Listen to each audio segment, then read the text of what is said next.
So the city and Edmonton Police started removing many camps this time last year. As I mentioned, we're now a year later. How would you say this strategy is working? Well, I think it's really important to remember that at the city level, all we're really able to do is respond to the symptoms of a problem. We don't have the tools or ability to solve the underlying conditions. So as an organization, I think that we've, taken great strides in terms of improving our responses. The response times are down. We're seeing fewer sort of long-term, larger encampments. But fundamentally, the issue of houselessness that's driving encampments hasn't been resolved, and unfortunately we're seeing not only a lack of progress, but actually a worsening of conditions with more people experiencing homelessness. So then, does that concern you? Because this strategy then is just kind of putting a Band-Aid on something that has a much more systemic issue behind it. 100%. It's very concerning.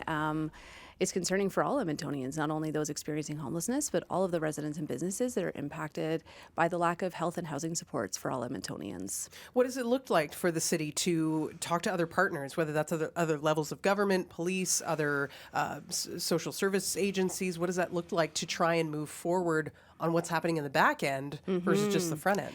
Yeah, I mean, it's a huge part of the ongoing advocacy that we have with the provincial and federal governments. These are, again, health and housing issues that need to be resolved by those orders of government. And so we continue to advocate. We continue to seek information, and try to get the supports that Edmontonians need in place. Again, we're not asking, this isn't a resource ask to the city. We don't want to be in the social services. We would like to be out of that work. What we're really asking for is for those orders of government to step up and do the work that they need to do in health and housing. Yeah, and we've heard from others as well that we've spoken to over the years that shelters aren't safe places for them. It's not where they want to go.